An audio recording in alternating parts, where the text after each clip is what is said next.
Okay, I'm gonna try to keep this video on the shorter side because I have so much to tell you guys. These are all my notes that I wrote down this morning to prepare for this video. All the surprises that came up, my first year into postpartum, my first year as a first-time mom. There is so much to tell. I feel like I'm a whole different person a year later after having Quinn, but I'm going to keep this on the shorter side, hopefully to keep you guys engaged. I'm gonna focus on 3 main things that I learned my first year as a first-time mom. And these 3 things I was not warned about. They were super surprising for me, very unexpected. And these 3 things I'm finding out are also major challenges to a lot of first-time moms the first year. So if this video is what you're looking for in terms of what to expect your first year as a first-time mom, if you're pregnant, if you want to get pregnant, if you're just curious about your first year as a first-time mom, maybe this video will be helpful to you. I do want to preface this video by saying that this is not meant to scare anybody who isn't a mom yet, but it's definitely not going to be sugar-coated. I will say before I dive into this video that there were many magical times that trumped the hard times. Obviously, all these difficult times, all of these challenges that I went through as a first-time mom in the first year, totally worth having my baby. So I want to say that before I get into 3 main things that just totally threw me off my rocker, knocked me upside down, and I'm still recovering. So for those of you who are brand new here, I have a 12-month-old. His name is Quinn. He's my IVF miracle. He turned a year on February 28th, and literally I can't believe it's been a year. But then as I was preparing for this video this morning, I'm looking back on my year and I'm like, yeah, it's been a year. But then I feel like I just had him yesterday. It's very weird, the whole time thing when you're a first-time mom that first year. And the saying that the days are long but the years are short totally applies now. Also, if you are brand new here, welcome to my channel. I upload 1 video a month at the end of every month. Normally it's the last Sunday of every month at 8 a.m. Pacific Standard Time, and it's only 1 video a month right now. I'm trying to kind of ease my way back into maybe 2 a month. It used to be every week, but now with Quinn and all the other things going on in life, it's really hard to do more than 1 video a month at this time of my life. But I'm hoping to get more into this, but at least I can promise you 1 video a month, last Sunday of every month, 8 a.m. Pacific Standard Time, all about IVF, fertility health, and then I do throw in some postpartum first-time mom videos in here and there. Those of you who are a returning subscriber and coming back to watch this video, thank you so much for watching, and I really hope this video is helpful to you guys who are about to be moms, or you guys who are in the thick of it right now, or even you moms like me who have been through the first year now. Maybe you can resonate with some of the things I'm about to say. So yesterday on my IG story, I put a question box for you moms out there, your first time moms, your first year. What were the major things that you learned your first year? What were the major things that were totally unexpected that came up? What were the things that totally knocked you off your rocker that you were not expecting, that you were not warned about, that wasn't talked about? Because you guys, honestly, everything about this first year of postpartum was surprising for me. I really didn't know anything about motherhood before having Quinn. So it was really kind of hard for me to narrow down like 3 major things that were super surprising for me, because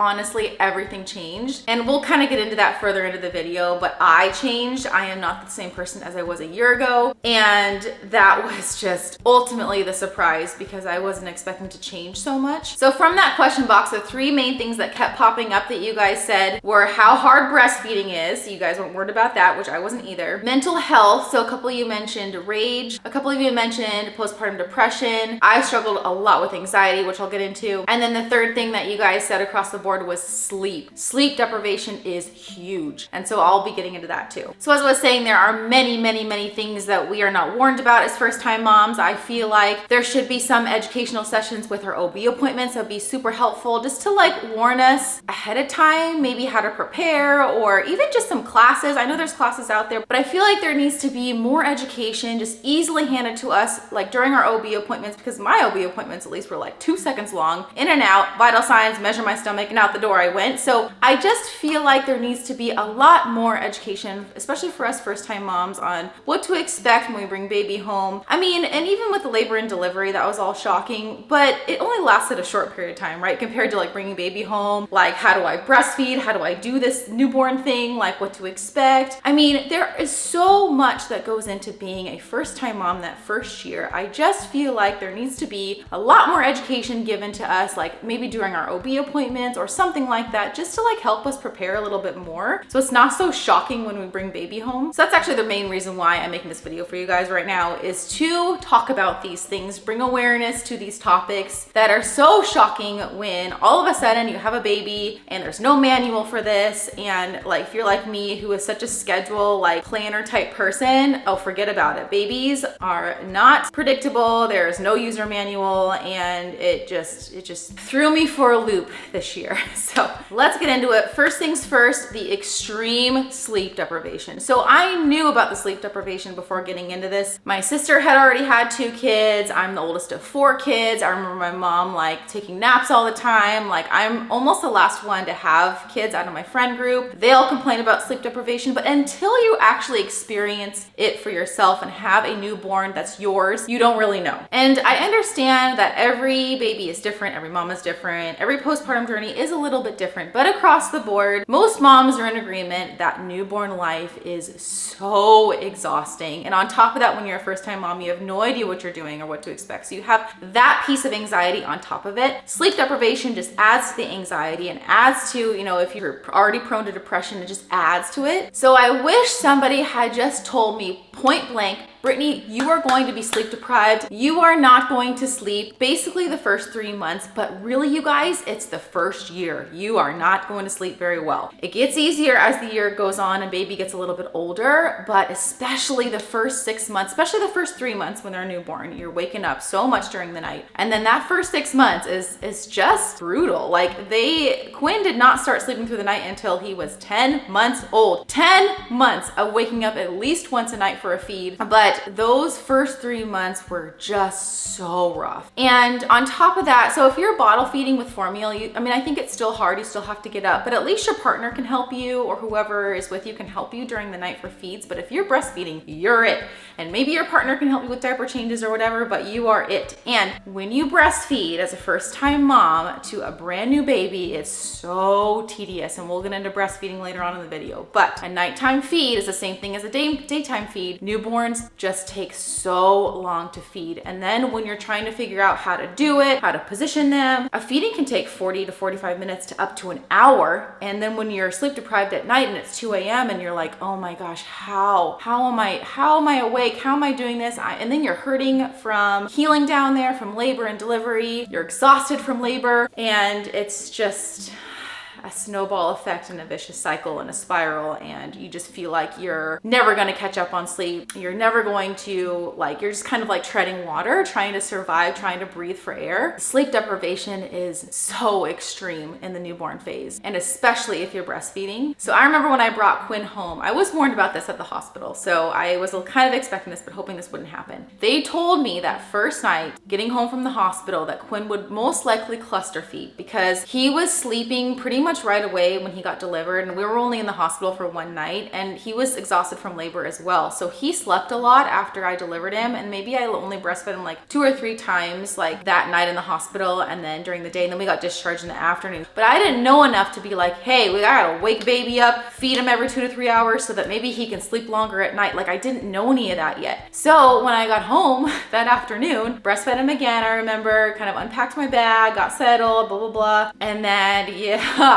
it hit. He was an unhappy, hungry baby. And I remember feeding him at 7 a.m. around dinner time, and then him being fussy literally an hour later, and I would just breastfed him for an hour, because it would take him an hour to breastfeed when he was that little. And granted, he was, I was induced, as you guys know. He wasn't ready to come out. So all of that kind of added to the picture, where he was just a really, like, kind of a finicky eater. He'd fall asleep a lot. He just wasn't ready for the world, on top of trying to now, like, navigate breastfeeding. I don't know how to do this. So I breastfed him at 7, and then I remember an hour later, it was like 9 o'clock or 9:30, he needed to eat again. And I'm like, oh my gosh. And that went on all night long. Every hour and a half, I had him on me. And I remember at one point at like 4:30 in the morning, because I was already sleep deprived from being in the hospital for a week, and then my labor was over 24 hours, and I didn't get sleep that night again in the hospital. And so I was desperate for sleep. Desperate. I have never been that exhausted. I mean, I felt like a truck had run over me like several times. And on top of that, I was breastfeeding, so I couldn't delegate that task to my husband. I will never forget that night. I almost am like emotional thinking about it. It was not as hard as my labor night, but it was very close. So after that, the second night, we were still cluster feeding a little bit, but not as bad as the first night. And then from then on, he would wake up a solid every 3 hours at night. And so then I kind of got the hang of, okay, I need to feed him as much as possible during the day so he can sleep a little bit more at night, which makes me have some more sleep at night. So all of these things, oh my goodness, you guys, the sleep deprivation and how long it lasts. Like I said, he didn't start sleeping through the night consistently until 10 months. And I don't care if you try to sleep train, you can try if you want to, but your baby is actually meant to wake up throughout that first year because they're growing so much, and it's like their own way of preventing SIDS. Just kind of another side note. But the other piece to this is I didn't know that you can't put babies on a nap schedule until they're at least 5 months. You can't sleep train babies until they're 5 months or 15 pounds. I never slept trained Quinn because I actually needed to wake up at night to either pump or breastfeed. I'd rather breastfeed him than pump. I couldn't last all night without either pumping or breastfeeding. So I actually wanted him to wake up at least once so I could breastfeed him. I had no idea. I could not even sleep train him until 5 months. Like the newborn phase, at least for me, lasted a really long time in terms of sleep deprivation. Quinn was your typical newborn, waking up every 2 to 3 hours at night those first 3 months. That fourth month was a little bit better. He'd wake up twice during the night for feeds, and I kind of got the hang of dream feeding him at 10 p.m. so maybe he could last a little bit longer until 3 or 4 in the morning, where I would feed him again. And then going back to work on top of that, that fourth month was brutal. But on top of that, the nap schedule, you guys, I thought I could put Quinn on a nap schedule by like the second month. Like, oh, he'll take like a morning nap, an afternoon nap. Oh, no. I told that to my pediatrician. I think it was a 2-month appointment. I was like, so when can I put him on nap schedule? She's like, she laughed at me. And I can't believe I even asked that because I didn't know. She's like, oh no, honey, you cannot even attempt a nap schedule until at least 4 months, which she was totally right. And honestly, nothing really happened until 5 months where I could finally put him on a nap schedule, like a morning nap, afternoon nap, maybe like a little cat nap before dinner. Up until 5 months with Quinn, it was eating on demand and sleeping on demand. And I was just the servant to my tiny dictator. I could not do anything about a schedule. He was on his own schedule and I had to follow that. Now, there were certain things I could do, and this is also like a deviation from the topic, but there were routines I had in place to make him realize that it was nighttime, and like that maybe if he was sleepy, there are certain cues I could kind of set up, like a dark room, noise machine, maybe that would make him sleep a little bit. But nope, he, sleeping and eating on demand until 5 months. And I wish I was warned about that because my expectations were way up here, and actually I didn't. I feel like having expectations made my mental health worse, which we'll get into.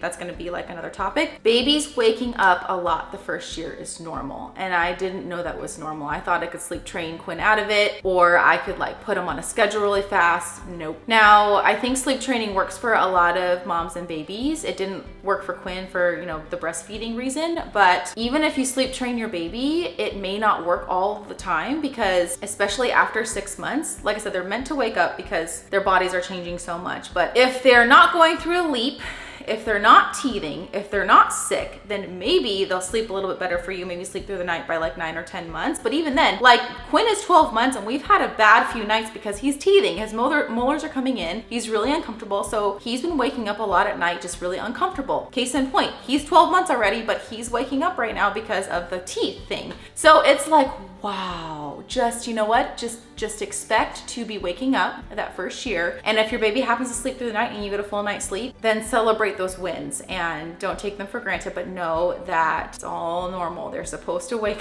up at night for several reasons, and they're just growing and changing a lot. And so that's just, it is what it is. Good thing there's coffee. Good thing the sun comes up the next morning and you get to see light and you have some caffeine with your coffee. And if you have to go to work, good thing there's coffee. And somehow us moms make it through the day. Okay, that was super long-winded. I knew that was gonna be a long topic for me to talk about because, gosh, I wish I was warned. I wish somebody had sat me down and been like, Brittany, you can't sleep train until they're 5 months. You can't put them on a sleep schedule until like 4 months, but really it's 5 months. And then I would know in my head, like there wasn't gonna be any expectations in my head. I would know like, okay, I'm in for it. Like I'm not gonna put any pressure on myself or baby to like sleep during, these periods of time. Like it's all up to baby until 5 months. Then I would just know that it would be my mental, That would have saved a lot of my mental health and anxiety, I think, if I had known that ahead of time. Second major thing that very much surprised me was how hard breastfeeding is. Now, I knew it was gonna be hard because I've seen my friends struggle and I saw my sister struggle and my mom struggle. So I knew it was gonna be hard, but you guys, I had no idea of really how hard it was going to be and that breastfeeding is not intuitive. You would think that breastfeeding would be intuitive, right? Like many women for millions of years have been breastfeeding their kids, okay? It's supposed to be natural. Oh, hell no, it is not. Now, there are a few people that I know in my life that breastfeeding came naturally. Bless them, I am so happy for them, but that is not the general consensus of most women across the board, especially in today's age. Most women struggle immensely with breastfeeding. And breastfeeding, you guys, was the single most hardest thing about postpartum for me. Even the sleep deprivation I could handle. I think I was kind of trained with being a nurse for so long on night shift and everything. Like I can handle sleep deprivation okay, but breastfeeding was a whole different ball game. I had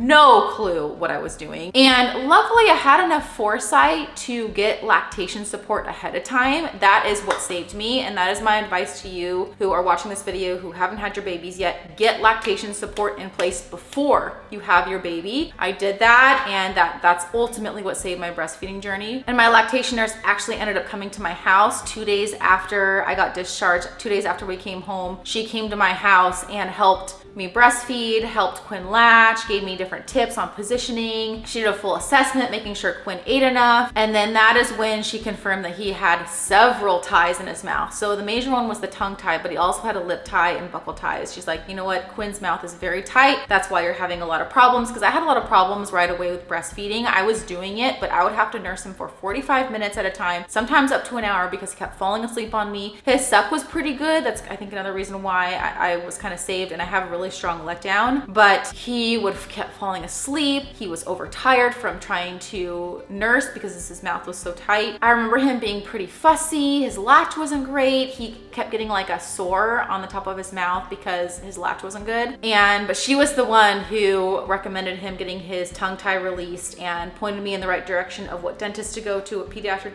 dentist to go to. And I got the procedure done and it was literally life-changing. I noticed a huge difference right away. Once the pediatric dentist, she took a laser and released the tongue tie, lip tie, buccal ties, his mouth was literally free. So much more range of motion. I breastfed him right after the procedure in the dentist office and oh my gosh, I cried. It was a huge difference. He latched right away. He didn't, because he kept popping off too, was the other reason why it would take so long. His mouth was so tight, he kept popping off the breast. He latched, he stayed latched for 20 minutes. It only took 20 minutes, not 45 minutes for him to feed. I was literally crying. I was so thankful. But if it wasn't for my lactation nurse to diagnose him with that, I would have no idea and my breastfeeding journey would have ended very fast. There's no way I could have kept up for 45 minutes an hour and he would have gotten too tired like as he got older. So there's just no way I could have breastfed him. And that's a perfect example of like, make sure you have lactation support set up before you have your baby. One of my friends didn't have that set up and she needed help desperately for breastfeeding and it took her a month to get in somewhere to get an appointment with a lactation consultant or a lactation nurse. And by then like her baby was already like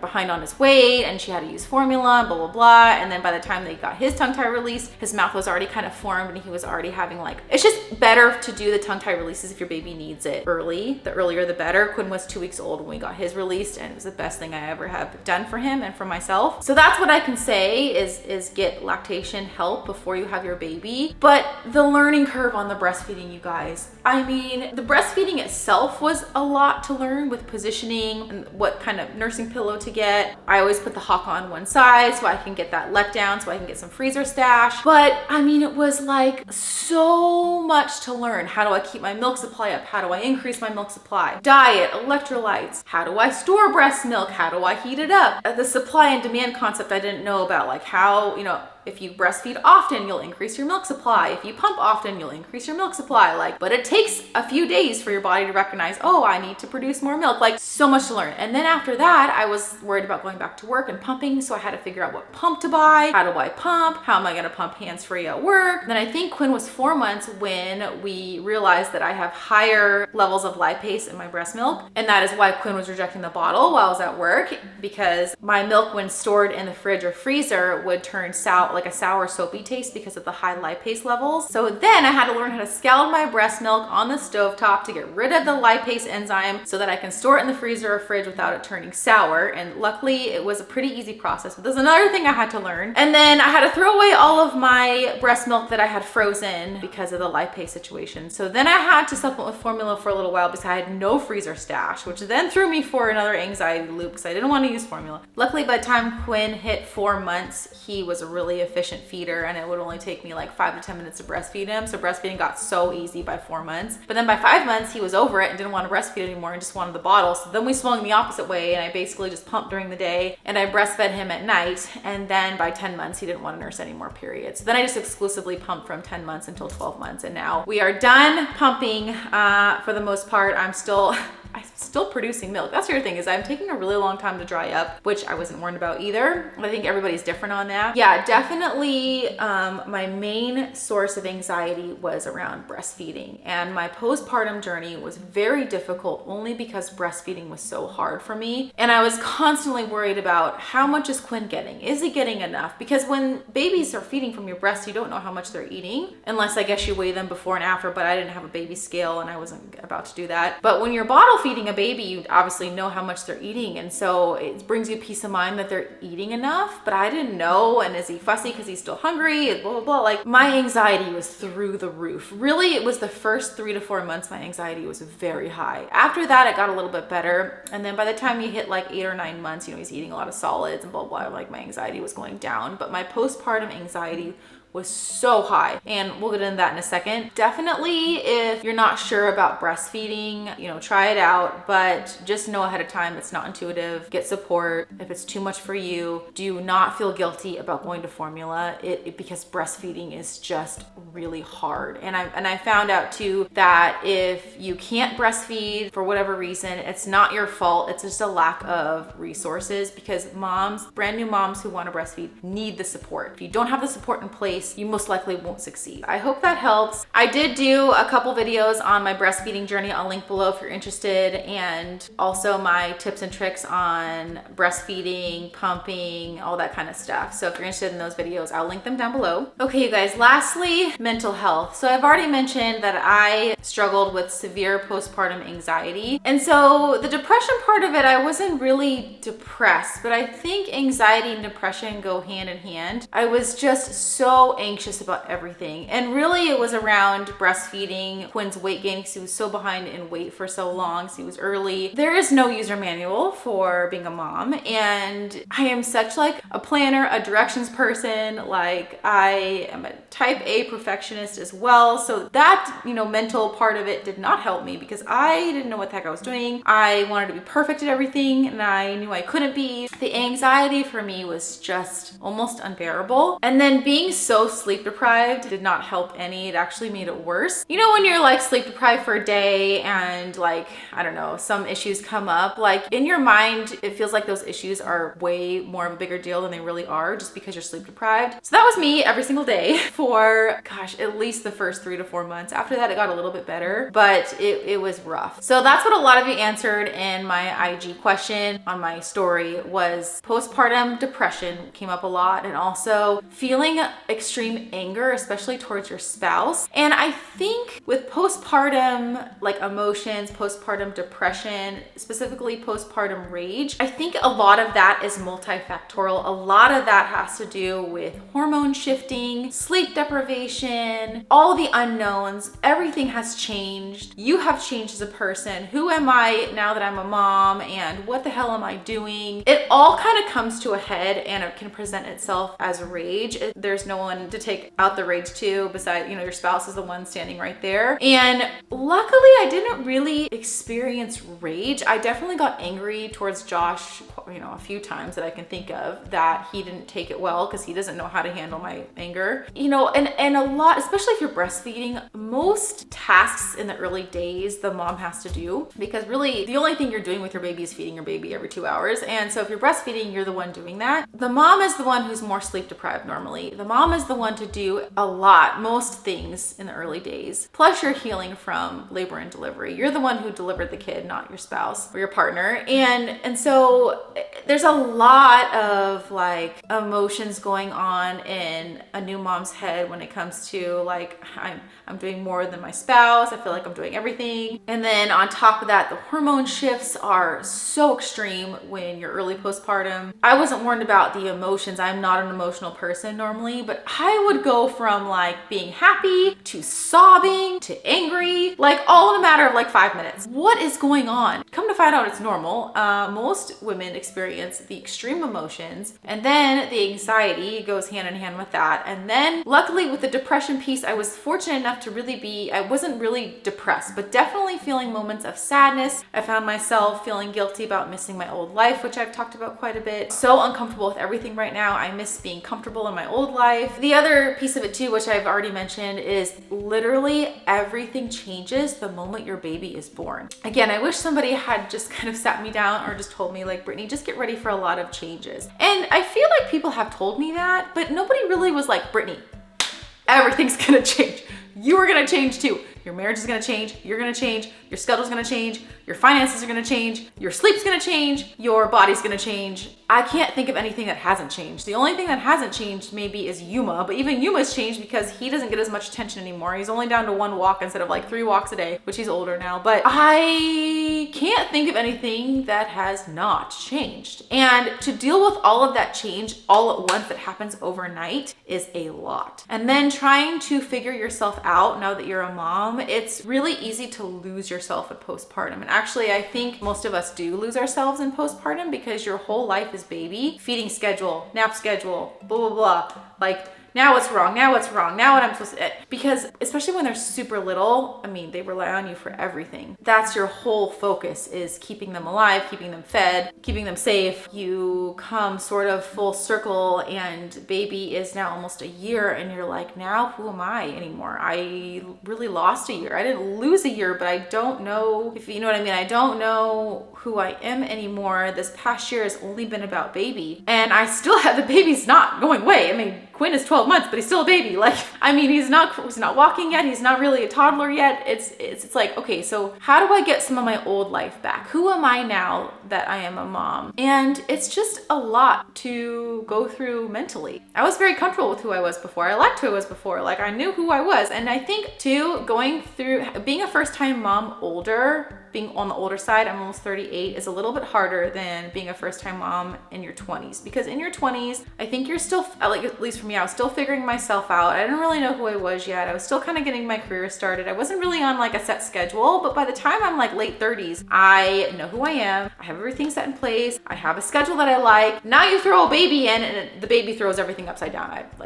And it's harder for me because I'm so set in my ways, in other words, that now I have to let go of all of that. So mental health is a big deal when you are a first-time mom in your first year. And my biggest piece of advice is just to have a support system in place. Make sure you have a support system in place before you have your baby, whether that's family, good friends, not just one person, but a couple people that you can call up, or you can be like, hey, I need a break. Can you take baby for me? Or somebody other than your spouse that you can talk to, because it truly takes a village. It truly takes a village for a baby, but it really takes a village for the mom. Baby's gonna be fine. Babies are durable, but the mom is the fragile one. The mom needs to be taken care of. Your spouse cannot be the only one doing that. It needs to be more of a support system in place. If you don't have family, like we don't have family up here in Washington, they're all in California. I have a group of friends, family friends that are up here, game changing. They have been wonderful and really has helped me mentally get through this year. Also, sorry, this is very long-winded. I knew it would be, but this is a huge thing. Mental health is huge. And Josh and I are still mending our relationship from this past year. We were okay with our relationship, but it definitely has challenged our marriage having this baby.